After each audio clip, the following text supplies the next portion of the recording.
हाँ, इसी चटाई पे खड़े होना आपको। माइक किसके पास है? अरे यहाँ का माइक किसके पास है?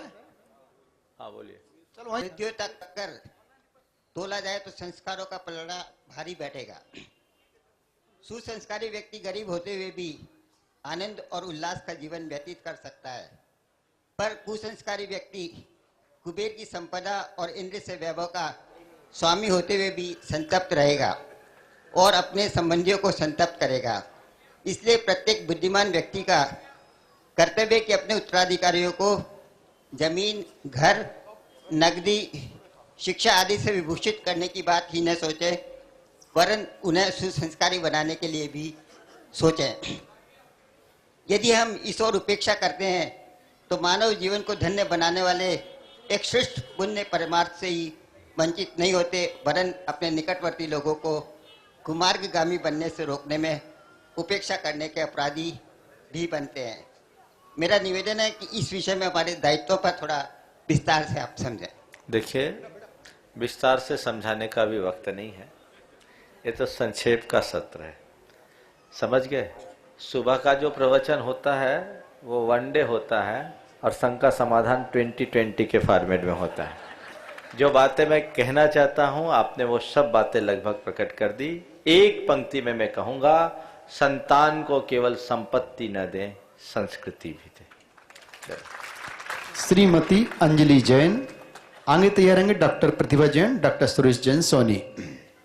नमोस्तु महाराज जी, नमोस्तु। मेरा प्रश्न है कि महाराज, जो श्रावक को पिछी मिलती है उसका क्या महत्व है एवं घर में उसे उक्त स्थान और उसकी रक्षा हेतु हमें मार्गदर्शन दें। देखिए, साधु की पिछी मिलना श्रावक के लिए सौभाग्य की बात है।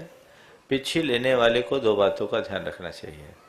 पिछी को अपने जीवन का आदर्श बनाना चाहिए, मन में भाव रखना चाहिए कि जिस पल मैं दीक्षित होऊंगा मेरे हाथ में पिछी होगी, पिछी कमंडल को धारण करके मैं स्वतंत्र विचरण करूंगा, तब मेरे मनुष्य जीवन की सार्थकता होगी। और पिछी को रोज देखे और मन में भावना भाए, कब वह दिन आए जब मैं पिछी लूं और जब तक पिछी न लूं पिछीधारियों का अनुरागी बना रहूं, ये भाव मन में जगा के रखना चाहिए। पिछी को अपने घर के पूजा घर में रखना चाहिए और वहाँ उसे एक शोकेस बना कर रख सकते हैं और वहाँ जाकर जाप पाठ आदि का आप जो करते हैं उसको उसके साथ साथ प्रेरणा भी लेनी चाहिए। नमोस्तु महाराज। डॉक्टर प्रतिभा जैन, आगे तैयार रहेंगे डॉक्टर सुरेश सोनी, श्री अशोक शेट्टी। नमोस्तु महाराज। वो चटाई पे खड़े। महाराज, मेरा प्रश्न ये है, आज के इस आधुनिक युग में व्यस्त दिनचर्या में अधिकतर दिगंबर जैनी घरों में बंगाली बाइयां काम करने के लिए बुलाई जाती हैं। उनका खान पान जिनागम के बिल्कुल विरुद्ध होता है। उनके स्वयं के घर में मांस, अंडे, शराब का नित्य ही सेवन होता है। हम वो बाइयां सवेरे काम करने के लिए घरों में बिना नहाए धोए भी आती हैं, सफाई भी करती हैं, बर्तन भी करती हैं, यहाँ तक कि किन्हीं किन्हीं घरों में वो खाना भी बनाती हैं। तो मेरा प्रश्न ये है महाराज जी कि ऐसे जैनी घरों में चौके भी लगते हैं, आहार भी हो जाता है, तो क्या हमें इसमें भारी दोष नहीं लगता? आप कृपया मेरी शंका का समाधान के भागी करिए। होते। देखो, जो स्त्रियां मासिक के दिनों में शुद्धि का पालन नहीं करती वो सदैव सूतक ग्रस्त होती है, और उसके घर में सूतक होता है, उसकी रिद्धि सिद्धियां खत्म हो जाती है।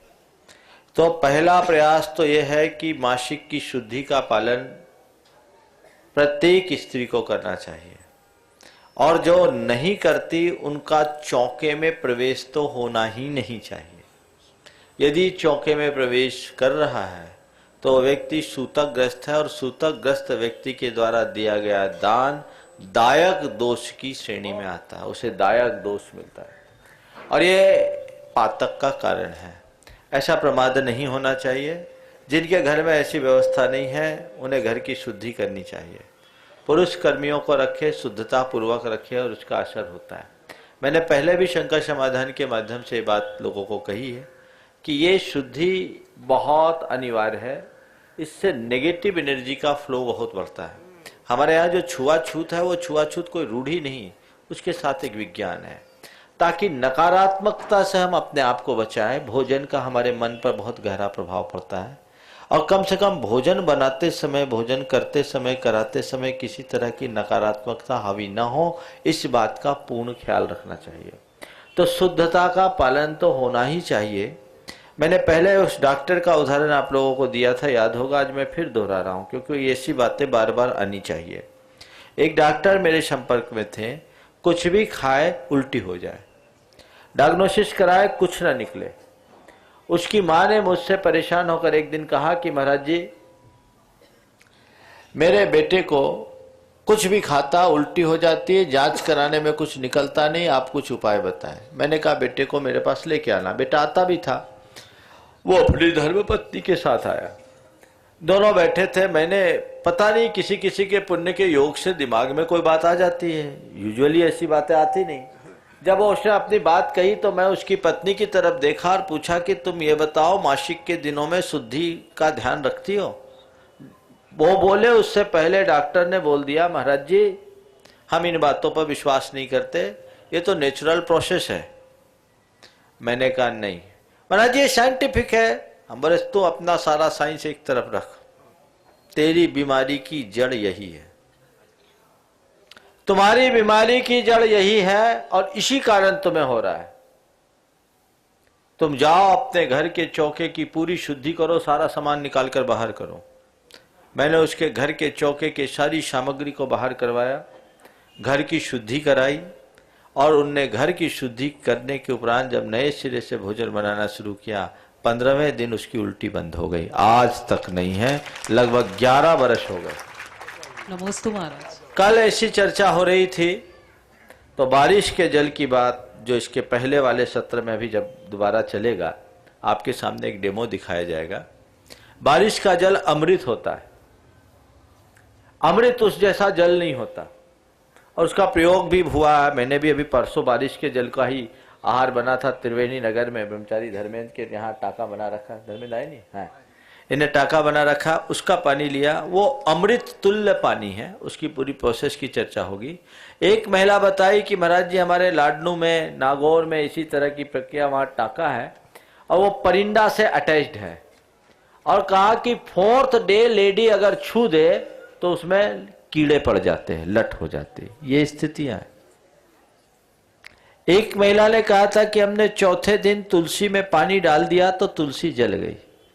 तो ये शुद्धि का पालन होना चाहिए, और जिस घर में ऐसी महिलाएं काम करती है, शुद्धि नहीं है, उन्हें चौका नहीं लगाना चाहिए। शुद्ध वस्त्र पहन करके दूसरे के घर में वे आहार दे सकते हैं। नमोस्तु महाराज। डॉक्टर सुरेश जैन सोनी। नमस्ते महाराज। महाराज जैसा कि हमेशा देखकर सुनते आ रहे हैं कि 3-24 हो रही है, माइक पास में लगाइए। 3-24 होती है भूत भविष्य वर्तमान की। शास्त्रों में लिखा गया है कि जो 24 तीर्थंकरों के नाम होते हैं वो इंद्रों द्वारा प्रतिपादित किए जाते हैं, और उनके जो चिन्ह है वो जन्म के समय जब अंगूठे पर निशान आता है उसके आधार पर निर्धारित किया जाता है। तो भूतकाल की 24 और वर्तमान की 24 के बारे में तो अपने को पूरा पता है, लेकिन भविष्य की 24 के जो नाम अभी आ गए हैं वो किसने प्रतिपादित किए? हम अपना अतीत जानते हैं, वर्तमान जानते हैं, लेकिन दुनिया में कोई ऐसा होता है जो हमारे भविष्य को भी जानता है? जानता है? जानता है कि नहीं जानता? माइक लगा के बोलिए। जी जानता है। ये जो भविष्य वक्ता होते हैं उनकी 60% बातें सही हो सकती है, मैक्सिमम, सब नहीं होती। पर भगवान जो है त्रिकालज्ञ होते हैं, उनकी बातें 100% सही होती है। तो भगवान ने बोला है जो भविष्य में होने वाला है अपने ज्ञान से जान करके। केवल ज्ञान की वजह से? हाँ, केवल ज्ञान से। नमस्ते महाराज। हाँ, श्री अशोक जी सेठी। आगे तैयार रहेंगी श्रीमती प्राची जैन। आखिरी। नमस्ते महाराज, मैं अशोक सेठी, मानसरोवर निवासी। यह प्रश्न करना चाहता हूँ महाराज, भारत क्षेत्र में अभी वर्तमान 24 तीर्थंकरों का जन्म और मोक्ष भारत क्षेत्र में ही हुआ है, और बाकी के विश्व के इतने देशों में किसी भी महापुरुष का या तीर्थों का निर्माण नहीं हुआ। तो क्या स्वर्ग में जाने के लिए या मोक्ष में जाने के लिए भारत क्षेत्र में जन्म लेकर ही जाया जा सकता है, और बाकी के देश या विश्व के? और देखिए, ये हम सबके लिए बड़े गर्व का विषय है कि शास्त्र के विधानानुसार आर्यखंड में जन्मा जीव ही मोक्ष का अधिकारी होता है। 3 जगह से मोक्ष मिलता है, आर्यखंड में जन्मे जीव को, विद्याधरों की श्रेणियों में उत्पन्न जीवों को और विदेश क्षेत्र में उत्पन्न जीवों को। तो हम लोग आर्यखंड में जन्म लेने वाले हैं।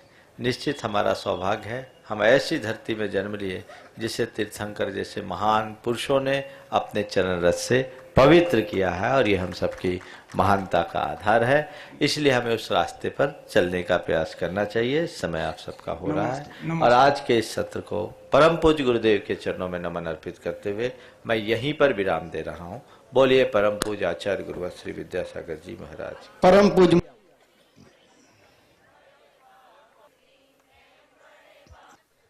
नमो अरिहंताणम, नमो श्री सीताणम, नमो आयरियाणम। टहल रहा है वो सोच रहा है जंगल में क्या है, जंगल में जो है वो सोच रहा है बगीचे में क्या है, जो आसमान में उड़ रहा है वो सोच रहा है धरती पर क्या है, और जो धरती पर चल रहा है वो सोच रहा है आसमान में क्या है। वस्तुतः हम जब जहां होते हैं वहां नहीं रहते, तब प्रश्न खड़ा होता है, और जब प्रश्न खड़ा होता है तो फिर शंका समाधान पैदा होता है, और शंका समाधान प्रश्नों की बेल पर समाधान के सुरभित पुष्प खिलाने वाला एक महत्वपूर्ण कार्यक्रम है।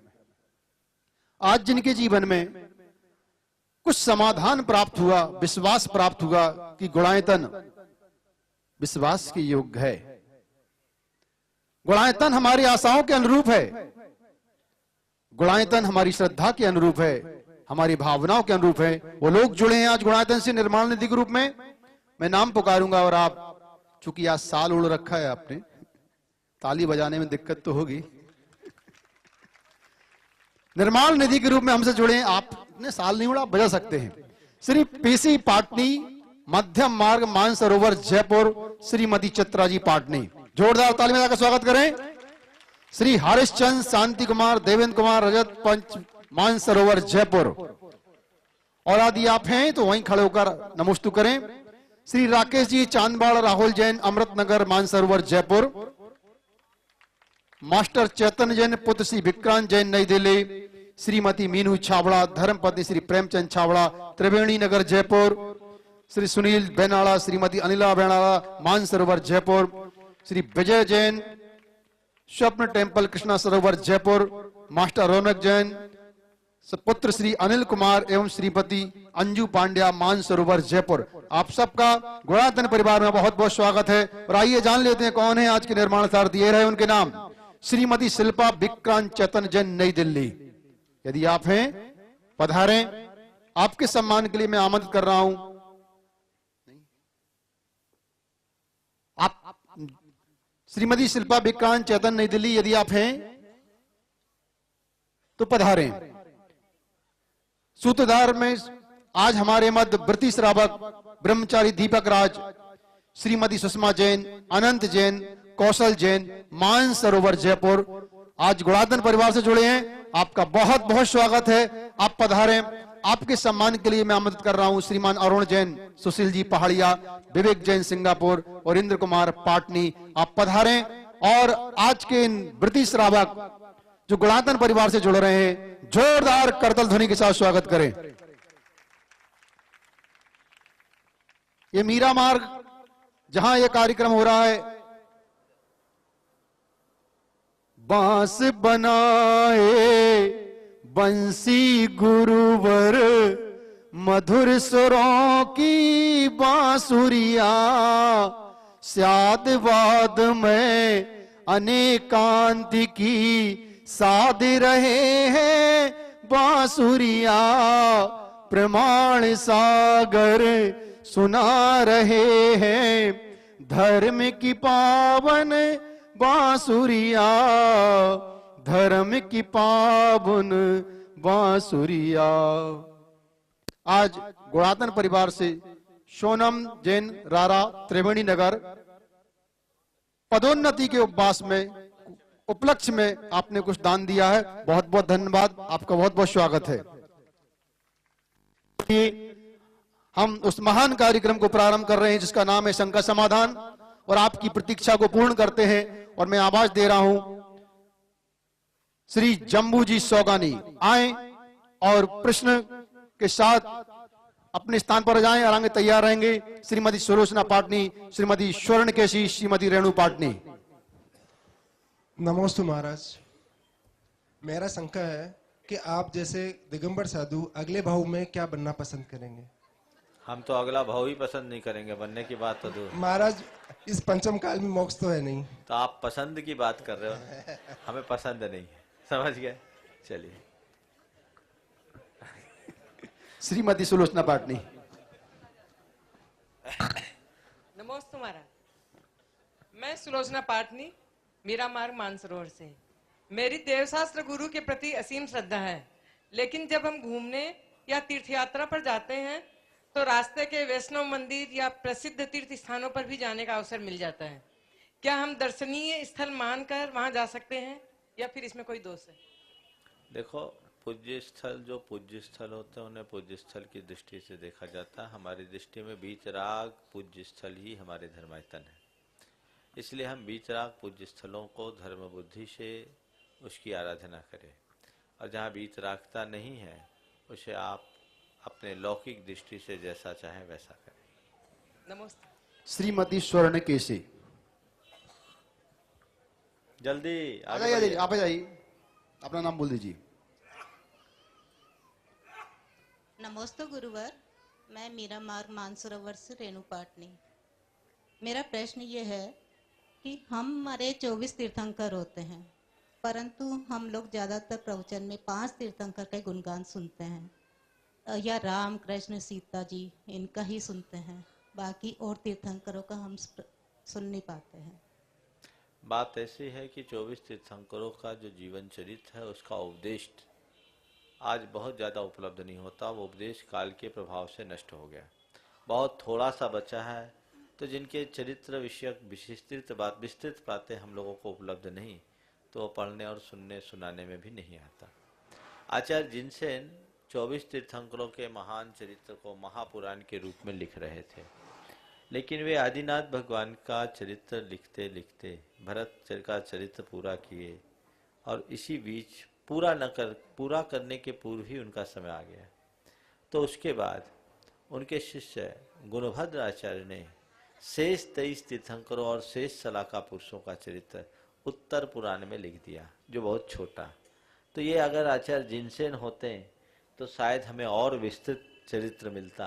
आचार्य जिनसेन के काल तक भी हमारा जो पुराण पुरुषों का चरित्र था वो बहुत सीमित हो गया था। तो ये काल का प्रभाव है।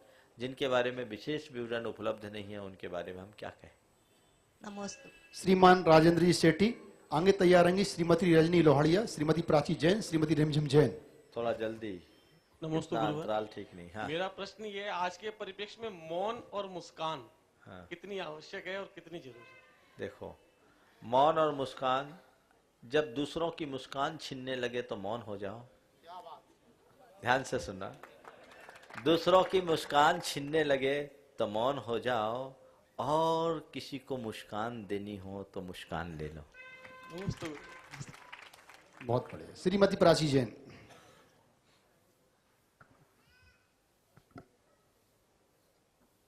नमस्ते महाराज जी, मैं मानसरोवर जयपुर से आई हूँ। मेरा प्रश्न ये है कि पति की सेवा दर्शन पूजन ये शास्त्र बतावे, पर पति की आज्ञा बिना कोई नर बाहर कहीं न जावे, ये कहाँ तक सत्य है महाराज जी? जिसने लिखा उससे पूछो। महाराज जी, आपकी दृष्टि से क्या सही है? देखिए, स्त्री को अपने पति के प्रति समर्पित होना चाहिए, और पति को अपनी पत्नी की भावनाओं का ख्याल रखना चाहिए। स्त्री पुरुष का संबंध है, पति पत्नी का संबंध है, नितांत भावनात्मक संबंध होता है, और इस संबंध में एक दूसरे के साथ एक दूसरे के पूरक और प्रेरक बनकर के जीना चाहिए, तब इस संबंध की सार्थकता है, अन्यथा नहीं। और एक पतिव्रता स्त्री होने का मतलब केवल यौन सदाचार का पालन करना नहीं, एक सच्ची पतिव्रता की स्त्री होने का मतलब यही है कि वह अपने व्यवहार, अपनी चर्या और क्रिया से पति के हृदय में बैठ जाए और सच्चे अर्थों में अर्धांगिनी कहलाए। नमोस्तु महाराज। श्रीमती रजनी लोहड़िया। गुरुवर के चरणों में शत वंदन। महाराज श्री, अपने जैन धर्म में एक ये सकरा और नकरा की परंपरा है जो शायद राजस्थान वाले तो कम ही जानते हैं। ये एमपी और यूपी में ज्यादा चलती है कि फलका बनाया तो वो सकरा है और पराठा बना लिया तो वो नकरा है। तो इस पर थोड़ा सा नई आने वाली पीढ़ी को कुछ देखिए, प्रकाश डालना। सकरा और नकरा जो बातें हैं इसे समझिए, आज इसके की पीढ़ी- पीछे एक विज्ञान है। एक बार एक डॉक्टर ने मुझसे पूछा कि महाराज जी, इतनी ज्यादा शुद्धि का विवेचन क्यों किया जाता है? हम बोले आप डॉक्टर हैं? बोले डॉक्टर हैं। ऑपरेशन करते हो? बोले करता हूँ। तो कैसे करते हो? जिन कपड़ों को पहने रहो तो इन्हीं कपड़ों में ऑपरेशन करते हो? नहीं महाराज, ऑपरेशन थिएटर में जाने से पहले हमें स्टेलाइज्ड कपड़े पहनने होते हैं, ऊपर गाउन टाइप का कपड़ा होता है वो पहनते हैं, तब हम ऑपरेशन करते हैं। बोले क्यों? बोले महाराज जी, इन कपड़ों से इन्फेक्शन के चांस है। बोले इन्फेक्शन किससे होगा? कोई वायरस वगैरह होगा? हम बोले देखो, तुम जिस इन्फेक्शन की बात करते हो उसी इन्फेक्शन की बात हमारे जैन ग्रंथ कहते हैं, जैन धर्म कहते हैं। तुम केवल इन्फेक्शन की दृष्टि से उनसे बचते हो और जैन धर्म हिंसा की दृष्टि से बचता है कि शुद्धता रखो, एक दूसरे के इस ऐसे स्पर्श से सूक्ष्म जीव की हिंसा की संभावना है। तो उस अहिंसा के अनुपालन के लिए शुद्धता का पालन होना चाहिए। वस्त्रादि की शुद्धि, इसी प्रकार भोजन बनाते समय सकरा और नकरा का मतलब फलके और पराठे से नहीं है। सकरा और नकरा जो है वो मतलब आप लोग जो अपने व्यवहार में करते हैं, जिसे आपने वापर लिया है वो सकरा हो गया, और बाकी जो आपके भंडार में और आपके डब्बे में चीजें रखी वो शुद्ध है। भोजन बनाते समय आपके हाथ आटे साटे का लग गया तो उसमें सूक्ष्म जर्म्स आ सकते हैं, और वो चीज उसमें स्पष्ट हो जाएगी तो उस चीज में अशुद्धि आ सकती है, विकृतियां आ सकती है। इसलिए एक दूसरे की चीजों को एक दूसरे के हाथ से न लगाएं। ये सकरे का विचार जरूर करना चाहिए। और इसके बारे में जिन्हें बहुत विशेष जानकारी लेना है, जिनेन्द्र वर्णी की एक कृति है शांति पथ प्रदर्शन, उसमें एक भक्षा नाम का चैप्टर है, उसे पढ़ो, आपका दिमाग खुल जाएगा। ये थोड़ा सा इसका गलत रूप से ना गलत प्रचार तो हो कोई रहा है, भी चीज गलत तो वो लोग करते हैं जो इसे नहीं समझते। इसका विज्ञान है और इस विज्ञान को समझिए, रूढ़ी मत पालिए। वो गलत है कि धोती को हाथ से तो नहीं छुएंगे, लेकिन ऐसी लकड़ी से छुएंगे जो दरवाजे के बाजू में झाड़ू के साथ लगी है। ये गलत है, ऐसा नहीं करना। नमस्ते गुरुवर। महाराज जी, इसी से जुड़ता मेरा एक प्रश्न ये है कि सुबह जब आप आहार चर्या को निकलते हैं तो 16 में पड़गान करने वाले कम लोग होते हैं और बिना 16 के ज्यादा लोग होते हैं, और वो इतना उपद्रव करते हैं कि 16 वालों की मुसीबत कर देते हैं। इनको क्या पुण्य मिलता है? दूसरा, आजकल एक परंपरा और चल निकली है कि अभिषेक के लिए कपड़ा नहीं बदलेंगे, लेकिन बाजू में खड़े होकर फोटो खिंचाएंगे अशुद्धि के कपड़े में। गलत। देखिए, अगर आप जानबूझ करके किसी को छू लेते हैं और आपके स्पर्श के कारण कोई व्यक्ति आहार दान से वंचित होता है तो आपको तीव्र अंतराय कर्म का बंध होता है। इसलिए आपकी कोशिश होनी चाहिए कि हम खुद भी सावधान रहें, किसी को छुआछाई न करें। आगे श्रीमती रिमझिम जैन, जो आगे आगे बोलो। आगे तैयार रहेंगे श्री दीपक साय, श्रीमती शशि पाटनी, श्रीमती रश्मि जैन, श्रीमती बीना जैन। जो है सामने जल्दी आओ। आसपास जो है उठ के आते जाइए, नाम लिखाइए कल की तरह। बहुत धीमी गति है आज, थोड़ा पहले से आने दिया करो ना, और आगे तक आओ। मैं बीना जैन, मेरा मार्ग मानसरोवर से। महाराज श्री, मेरा प्रश्न ये है कि मैं जब छोटी थी तो मैंने सुना था कि अन्याय सहन करना अन्याय करने से बड़ा पाप है।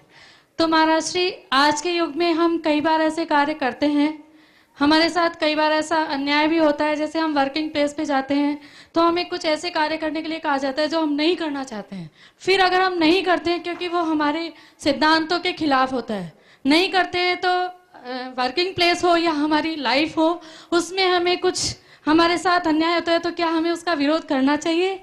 और अगर हम विरोध करते हैं तो हो सकता है सामने वाले को हर्ट हो, तो क्या हमें उनका विरोध करना चाहिए? या फिर कई तरह के अन्याय है। एक तो अन्याय होता है जो देश और समाज सबके लिए दुखदाई होता है। एक ऐसा, हम ऐसे घटनाओं को अन्याय कह देते हैं जो हमारे मन के विरुद्ध होता है। दूसरे के उस व्यवहार को अपने प्रति अत्याचार मान लेते हैं जिसे हमारा मन एक्सेप्ट नहीं करता। जो सिद्धांततः गलत है उसका समर्थन हमें कभी नहीं करना चाहिए, लेकिन अगर कोई व्यवहारतः गलत दिख रहा है और उसका विरोध करने का परिणाम गलत होने की संभावना है तो वहां हमें समझौतावादी दृष्टिकोण अपनाना चाहिए और बीच का रास्ता निकाल लेना चाहिए। नमस्ते। आगे। हाँ, नमस्ते महाराज जी, मेरा प्रश्न है कि एक माँ बाप की 4 संतानें होती हैं और उन चारों संतानों का जो स्वभाव है वो अलग अलग होता है, जबकि उनको माहौल एक जैसा मिलता है, माँ बाप भी एक जैसे मिलते हैं, तो शुरू से उनके जो स्वभाव में बचपन से ही अलग अलग तरह की विभिन्नता होती है, वो किस कारण से होती है? मैं एक ऐसे परिवार को जानता हूँ जिसमें एक भाई मुनि, एक बहन आरिका और 2 भाई का 3 बार जिला बदल हो गया, अपराधी। अब इसमें माँ बाप का क्या? तो माँ बाप ने तो सबको योगदान दिया, योग संस्कार अपनी तरफ से दिया, लेकिन अब उसमें कई जीवों का अपना होनहार होता है और साथ में संगति। संगति संस्कार पर भारी पड़ती है। अच्छी संगति में पला हुआ, संस्कारों में पला हुआ बढ़ा हुआ आदमी भी गलत संगति का शिकार होकर अंजन चोर और चारू दत्त बन जाता है, और वही सुसंगति पाता है तो निरंजन बन जाता है। इसलिए सदैव संगति का ख्याल रखो। तो ये पूर्व के संस्कार का भी कुछ असर होता है? मैं बोल रहा हूं वर्तमान में संस्कार कम, संगति ज्यादा हावी है। चलिए। नमस्ते महाराज। महाराज जी, प्रमाणिक ऐप पर लाला राम जैन शिक्षक पछाड़ी खिरा अशोकनगर से पूछते हैं, महाराज जी हमारे शहर में जो कुएं हैं उनका पानी खारा है, मीठे कुएं बहुत कम है। ऐसी परिस्थिति में जब साधु आते हैं तो पानी की बड़ी समस्या रहती है, तो क्या जो बरसात का पानी है उस पानी को संरक्षण करके हम वृत्ति को दे सकते हैं?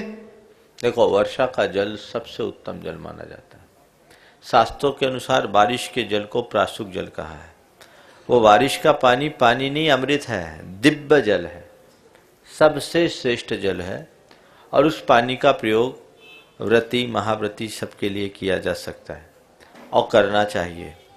जिन इलाकों में अच्छा पानी नहीं मिलता, आप लोग तो राजस्थान के हैं, खासकर टोंक, नागौर, लाडनू, सुजानगढ़, आपके बीकानेर, जिन जगहों में अच्छा पानी नहीं है उनके यहाँ टाँके का पानी पूरे वर्ष चलता है। और ये बरसात के पानी को यदि आपने ठीक ढंग से संग्रहित कर लिया और उसे सूर्य के प्रकाश और मिट्टी के संसर्ग से बचाकर रखा, तो इससे अच्छा पानी और कोई दूसरा पानी नहीं है। आरओ के पानी में भी वो गुणवत्ता नहीं जो बारिश के पानी में। आजकल कुएं का पानी तो या बोरिंग का पानी आर्सेनिक हो गया, उससे कैंसर जैसी बीमारी की भी संभावना है। लेकिन बारिश का पानी क्या है? डिस्टिल वाटर है। कैसे? समुद्र के पानी को सूर्य से उसका डिस्टिलाइजेशन होता है, बादल बनते हैं, बरसता है, तो एक प्रकार का डिस्टिल वाटर है। उसको ठीक ढंग से संग्रहित करा जाए तो ये पानी पीना चाहिए। मेरे साथ संयोग ऐसा बना, अभी तो आगे भी इसकी बात आएगी, जो मैंने पहले सत्र में कहा था। ब्रह्मचारी धर्मेंद्र क्या है? टाका है। ये नियमित अपना वही वृत्ति है, उस टाके का पानी पीते हैं। और त्रिवेणी नगर में जब हम थे तो वहाँ कुआं ना होने के कारण उन्हीं के टाके का पानी सब चौकों में गया और हमने वो पानी पिया। सबसे हल्का पानी, ऐसा जैसा लगे ही नहीं, उसका स्वाद ही अलग। तो इसको बढ़ावा देना चाहिए। जिन मंदिरों में कुएं के पानी की व्यवस्था नहीं है उनको टाका बनाना चाहिए और भगवान का अभिषेक इस शुद्ध और प्रासुक जल से करना चाहिए। त्यागी व्रतियों के लिए भी ऐसे ही पानी का प्रयोग कराना चाहिए, जो उनके स्वास्थ्य के लिए भी बहुत अच्छा है। ये श्रीकांत शाह अभी औरंगाबाद से आए हुए हैं, महाराष्ट्र से। अभी इन्होंने बताया कि पिछले, देखो अभी बताते, तैयारी कर लो जब तक। इन्होंने मुझे बताया कि नियम सागर जी महाराज का एलोरा चातुर्मास हुआ, उनको बड़ी तकलीफ रहती थी, बीमार रहते थे, और इस वर्ष उन्हें बारिश का पानी दिया गया, उनका स्वास्थ्य एकदम ठीक हो गया। अभी एक डेमोन्स्ट्रेशन ये दिखाएंगे और वो देखेंगे कि आपका फिल्टर किया हुआ पानी, जो सप्लाई का पानी है या बोरिंग का पानी, वो पानी, अभी रुक जाओ, जब बोलूंगा तब करना, और ये बारिश का पानी, इन दोनों पानी में कितना अंतर है आज आप और जो अपने घर बैठे इस कार्यक्रम को देख रहे हो जानेंगे। बारिश के पानी में यदि सूर्य के किरणें न पड़े और मिट्टी का अंश न लगे संग्रह करने के बाद, तो पानी कभी अशुद्ध नहीं होता, सालों खराब नहीं होता। सुशील जी वैद्य जी तो बोलते हैं मैं अपने यहाँ की सारी औषधियां केवल बारिश के पानी से तैयार करता हूं और हर साल बारिश के पानी को संग्रहित रखता हूं। तो उसकी अपनी प्रक्रिया, हाँ आरोग्य भारती में टाका है। उसका तरीका ये है कि जब बारिश हो तो थोड़ी देर पानी को बह जाने दीजिए ताकि मिट्टी धुल के बह जाए, और उसके बाद उस पानी को आप अपने टंकी में स्टोर कर लीजिए, एक अलग से वाल्व लगा करके। जब आपकी टंकी भर जाए एयर टाइट रखें, और जैसा मैंने पहले सत्र में कहा था, आज भी जिन स्थानों में है शुद्धता का जरूर ध्यान रखें। वो शुद्धि नहीं होगी तो उसमें जीवोत्पत्ति हो सकती है। एयर टाइट व्यवस्था रखें, जीव जंतु का प्रवेश उसमें ना हो, ऐसा प्रयास करें तो बारिश का पानी आपके लिए वरदानी बन सकता है। श्रीकांत जी आप थोड़ा सा डेमो लोगों को दिखाएं। मैं कमरे में आज देखा, मैंने तिलोक जी से कहा था कि इससे पूरे देश को अवगत कराना चाहिए। कमरे में मैं देखा तो आश्चर्यचकित हो गया। ऊपर आके दिखाइए, आप ऊपर आ जाइए। ये बारिश का पानी बहुत उत्तम पानी है और ये प्रयोग अगर करा जाए तो आज के टाइम में सबसे सुलभ पानी। हाँ पहले बारिश वाला पानी एक में डालिए, हाँ उनका पानी डालिए। हाँ बोलिए, माइक दो इनको, माइक दो, बोलिए आप। ये बारिश वाला पानी है, ये इस ग्लास में डाल रहा हूं मैं, और ये जो दूसरा पानी डाल रहा हूं ये लोकल का पानी है, यहाँ का बोरिंग का।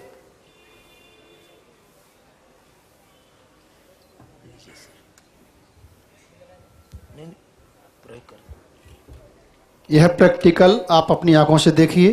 श्रीमान श्रीकांत साहा, ये इलेक्ट्रोड है, बताइए आप इसके बारे में। इलेक्ट्रोड रोड से ये जो इलेक्ट्रोलाइजर मशीन है, ये इस मशीन की खासियत ये है, जब पानी विकारी होता है, गंदा होता है पानी, आंखों से तो अच्छा दिखता है, लेकिन जब गंदा पानी है तो इसको ये मशीन पानी तपाती है, और जो पानी विकारी नहीं है, अच्छा है, ये मशीन उसको पानी को छेड़छाड़ नहीं करती, ये तपाती नहीं, गर्म नहीं होता, गर्म नहीं होता है।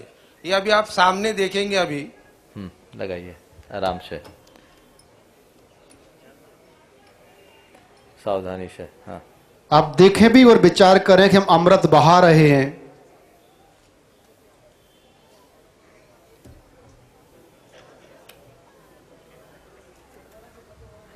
देखो ये धुआं आने लगा।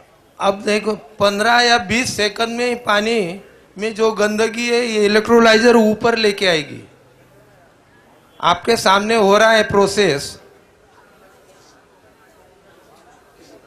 कैमरे में दिख रहा है आपके सामने से।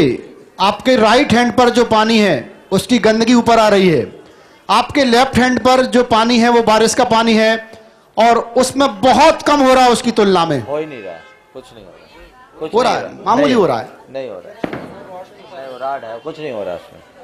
यह प्रैक्टिकल आप अपने आंख से देखें, पूरा देश देखे।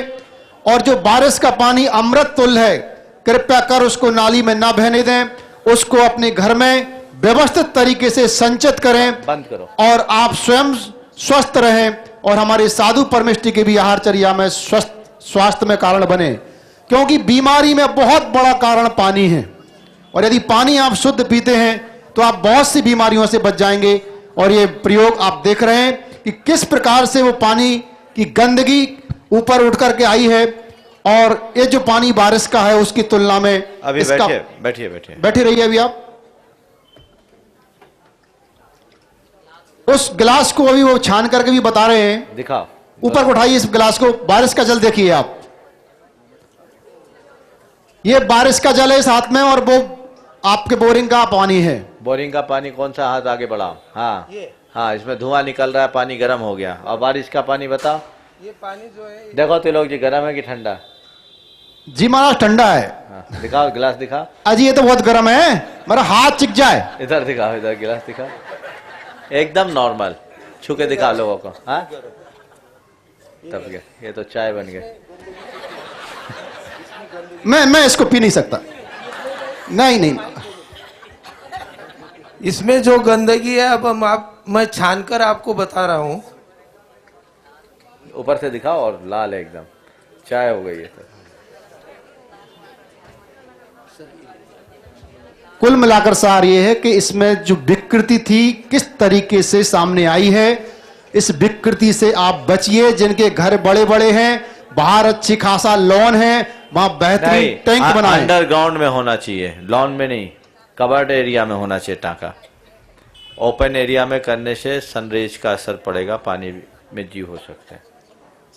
जहां भी आपको उचित स्थान है, दिखाओ उसको। इस सावधानी के साथ आप टांका बनाएं कि आपके टैंक में बाहर का पानी प्रवेश ना करे। और लाडनू आदि में भ्रमण करके, नहीं लाडनू जाने की जरूरत नहीं है, ब्रह्मचारी धर्मेंद्र के यहाँ जाके चले जाए। त्रिवेणी अजी नगर। त्रिवेणी नगर में ब्रह्मचारी धर्मेंद्र जी रहते हैं, अपने जयपुर वाले हैं, जयपुर वाले ही हैं। और आपके घर जाकर के भी आप ये टांका देख सकते हो, और उनके घर जाकर आप पानी पी भी सकते हैं। चलिए अगले। देखिए, ये एक बड़ी अच्छी माने व्यवस्था है, इससे एक बड़ा समाधान है उन व्रतियों के लिए जो कुएं के जल का अभाव होने के कारण प्रतिमा अंगीकार नहीं करते। देखिए ध्यान से सुनिए। हाँ हाँ, ये इलेक्ट्रोलाइट तो बोलते हैं जयपुर में भी मिल जाएगी, कहीं भी मिल जाए। मैं आप सबसे कह रहा था, जो व्रती बनना चाहते हैं और कूप जल के अभाव के कारण व्रती नहीं बन पा रहे, वो अपने घर में अनिवार्यता लगाएं। एक शोध मैंने पढ़ा, बंगाल, बिहार, उत्तर प्रदेश, खासकर पश्चिमी उत्तर प्रदेश, हरियाणा और पंजाब, इसका पानी बहुत ज्यादा आर्सेनिक हो गया है और कैंसर का कारण है। उसका कारण क्या बताया? लगातार 3-3 फसलें लेने के कारण इनमें यूरिया युक्त पानी यहां के जमीनों में रहता है। वो पूरा यूरिया जमीन के एकदम नीचे तक चला गया, तो भूमिगत जल भी शुद्ध नहीं बचा। स्वास्थ्य मंत्रालय का ये चैलेंज है, हाँ। 500 फीट नीचे तक पानी दूषित है। हाँ। भारत सरकार स्वास्थ्य मंत्रालय का ऐसा चैलेंज है कि 500 फीट की दूरी जमीन के अंदर जो पानी है वो दूषित हो गया, और उसके कारण जो माँ का दूध है वो भी दूषित हो गया है। और स्वास्थ्य मंत्रालय भारत सरकार ने एक केमिकल तैयार किया है, जो प्रयोग आपको दिखाया गया उसी प्रकार उस केमिकल से भी ऐसा प्रयोग दिखाया जाता है। बहुत सुंदर। तो ये एक अवेयरनेस पूरे देश में होना चाहिए, जागरूकता होनी चाहिए, ताकि पानी की समस्या भी निपट जाए, शांत हो जाए, सुलझ जाए और आपका स्वास्थ्य भी सुरक्षित रहे। आगे चलिए बोलिए अपना प्रश्न। हाँ, जिनका भेजते जाओ। नमस्ते गुरुदेव, मेरा प्रश्न है, जब महाराज जी की समाधि हो जाती है तो पीछे कमंडल को पेड़ पर क्यों लटका दिया जाता है? वो इसलिए लटकाया जाता है कि अगर कोई देव बना है, वहां जाकर उसे अपने पूर्व भाव की स्मृति आ जाए कि मैं कहां से आया। एक महत्वपूर्ण सूचना नमस्कार मैं देश के सामने रख रहा हूं। आगामी 20 तारीख को परम पूज्य मुनि श्री प्रमाण सागर जी महाराज, परम पूज्य मुनि श्री विराट सागर जी महाराज एक विशाल रथ यात्रा के साथ महावीर जी के लिए बिहार होगा। ऐसा शायद पहली बार होगा। जयपुर से रथ यात्राएं तो कई बार गई, लेकिन कोई मुनि महाराज के सानिध्य में रथ यात्रा भी नहीं गई, पद यात्राएं गई हैं। ये पहली बार होगा कि देव, शास्त्र और गुरु तीनों का एक साथ यहां से 20 तारीख को विहार होगा। आपका इस रथ यात्रा में स्वागत है, और से सूचनाएं हम आपको समय पर देते रहेंगे। बोलिए। हाँ। नमस्ते गुरुदेव, मेरा प्रश्न है कि जैसे कहते हैं, दुख में सुमरिन सब करे, सुख में करे न कोई, जो सुख में सुमरिन करे तो दुख काहे को होय। तो महाराज श्री मेरे साथ तो उल्टा ही दुख में कुछ सुमरन कर नहीं पाते हैं भगवान का नाम, जैसे पूजा पाठ वगैरह, और सुख होता है, मन ठीक रहता है तो सब कुछ करने का मन करता है, तो ऐसा कि देखिए, वो एक सामान्य दृष्टि से कहा गया, जब व्यक्ति को विपत्ति आती तो भगवान की तरफ सबसे पहले भागता है, इसलिए कहा दुख में सुमरन सब करे। बच्चों को भी देखो, एग्जाम के टाइम में मंदिर जरूर जाएंगे, रूटीन में भले नहीं जाएंगे। आप, अच्छा है कि आप सुख में भी भगवान को याद करते हैं, और मैं प्रार्थना करता हूँ ऐसा ही सुख आपके जीवन में बने रहे, ताकि आप भगवान को भूले नहीं। श्री विवेक जी, सिंगापुर। नमस्ते। जल्दी।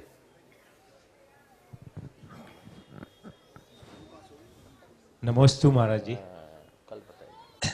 स्वाध्याय के फलस्वरूप हम अगर अपने आचरण में शुद्धता लाते हैं तो वो भी क्या दुख का कारण हो सकता है? उनके लिए जो इसे नहीं समझते।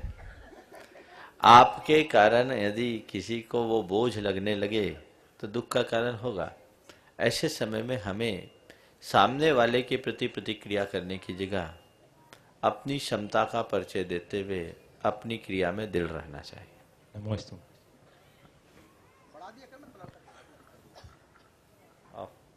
नमस्ते महाराज जी, मैं राजेंद्र सोनी मानसरोवर से। महाराज जी, मेरा ये प्रश्न है कि जो भी धार्मिक अनुष्ठान होते हैं, चाहे चातुर्मास हो, चाहे विधान हो, चाहे पंचकल्याणक हो, उनमें विशेष रूप से बुजुर्गों का अनुभव काम करता है और काफ़ी अच्छे कार्यक्रम होते हैं। मेरा ये कहना है कि जो बुजुर्ग कब तक करेंगे, 2 साल, 5 साल, 10 साल, उनको युवाओं को कैसे जोड़े, युवाओं के पास उनका अनुभव कैसे पहुंचे, इससे मैं मार्गदर्शन चाहता हूँ। देखो, बुजुर्ग और युवा के बीच तालमेल होगा तब काम चलेगा। बुजुर्गों के पास अतीत का अनुभव है पर वर्तमान की ऊर्जा का एहसास उन्हें नहीं है, और युवाओं के पास असीम ऊर्जा है लेकिन उनके पास अतीत का अनुभव नहीं। तो क्या होना चाहिए?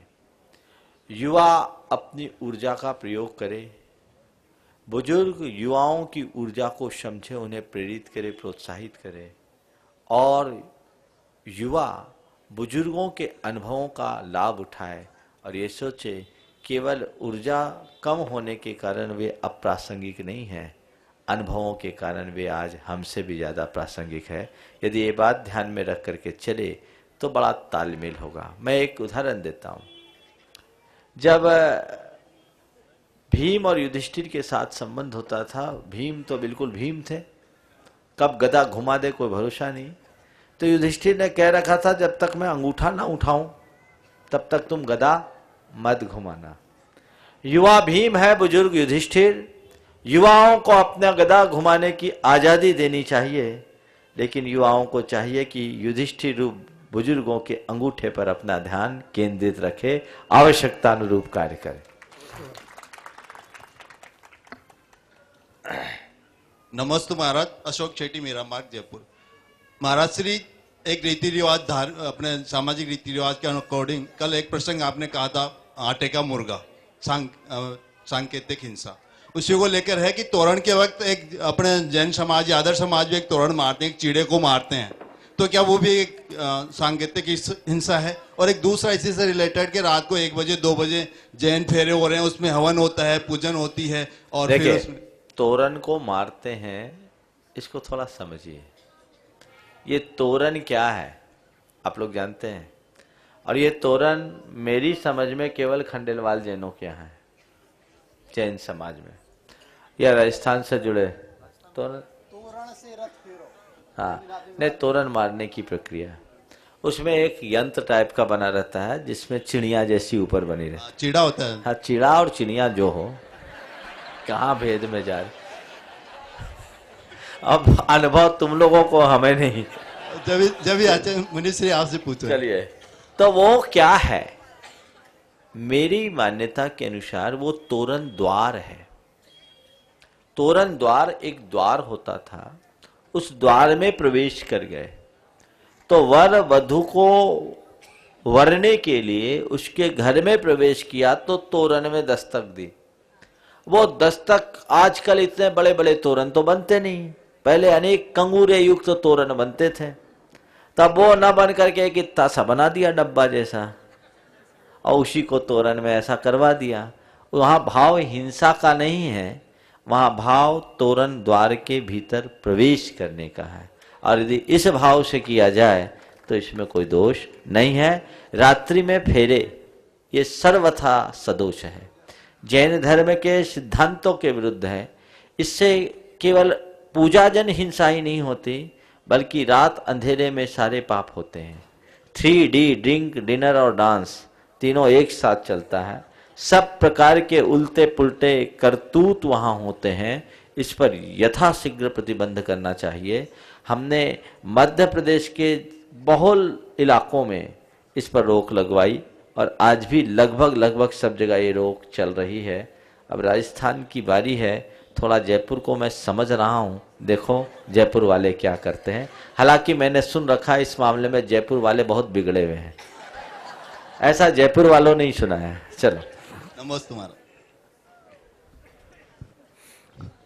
नमस्ते महाराज जी, मेरा प्रश्न ये, मैं नेमी सागर कॉलोनी से आई हूँ। अंतर मुहूर्त किसे कहते हैं, कितना समय का होता है? एक मुहूर्त होता है 48 मिनट का, उसके नीचे जो होता है सब अंतर मुहूर्त होता है। दूसरा प्रश्न बस एक ही। आगे आगे आगे चलो, बहुत है लाइन में, अतिक्रमण नहीं। नमस्ते गुरुदेव। गुरुदेव, राजस्थान के एक समुदाय विशेष में ये परंपरा रही है कि जब उनके पति, भाई या पिता युद्ध में जाते थे और ऐसी खबर आती थी कि उनके जीवित रहने के प्रमाण नहीं है या उनका जीवित रहना भी सर्टेन नहीं है था, तो ऐसे में पत्नियां, बेटियां और माएँ एक साथ बिना विषाद के अग्नि में खुद को समर्पित करके अपने शील की रक्षा करती थी। तो एक तरफ तो अपने शील की रक्षा के लिए बिना विषाद के ये अग्नि में समर्पित होना, और एक मुनिराज का जहां उन्हें लगता है कि जीवन के अंतिम क्षणों में वो अपने धर्म का पालन नहीं कर पाएंगे तो वो संलेखना धारण करते हैं। तो क्या दोनों ही क्रियाएं एक तरह से समान रूप से पूजनीय हैं? आपने बिल्कुल बहुत महत्वपूर्ण विषय पर ध्यान दिलाया। देखिए, इस तरह से अग्नि में प्रवेश करना जैन धर्म में कतई मान्य नहीं है। अग्नि में प्रवेश मृत्यु की इच्छा से किया जाता है। शील को खंडित करने से अच्छा तो मर जाना है। अब हमारे पास कोई उपाय नहीं है, इस भाव से अग्नि में प्रवेश होता है। जैन धर्म में शील की रक्षा, शील पर संकट आने के बाद भी आत्महत्या करने का कहीं विधान नहीं है, बल्कि ये कहा गया है कि अगर तुम्हारे शील पर संकट है, दृढ़ता से परमेष्टि का स्मरण करो, देवता आके रक्षा करेंगे। चंदना के शील पर संकट आया, देवताओं ने रक्षा की। मैना सुंदरी के शील पर संकट आया, देवताओं ने रक्षा की। सोमा सती के शील पर संकट आया, देवताओं ने रक्षा की। अनंतमती के शील पर संकट आया, देवताओं ने रक्षा की। रेवती पर संकट आया, देवताओं ने रक्षा की। इन सतियों के शील की रक्षा के आख्यानों से हमारे पुराण भरे पड़े हैं, इसलिए ये रास्ता कतई नहीं। और मुनि महाराज धर्म पर संकट आने के लिए संलेखना नहीं करते हैं। जब हमारा शरीर कुछ करने लायक नहीं होता तो शरीर का ममत्व छोड़ते हुए अपने आहार पानी को कम करते हैं, न कि मरने का प्रयत्न करते हैं। वे मृत्यु पर्यंत आत्म साक्षात्कार बनाए रखने की स्थिति में आते हैं। इसलिए संलेखना को इस प्रकार की किसी भी क्रियाओं से नहीं जोड़ा जा सकता। मुझे यह कहते हुए बिल्कुल अच्छा नहीं लग रहा, फिर भी कह रहा हूं कि कल का प्रवचन कहीं और नहीं, यहीं होगा।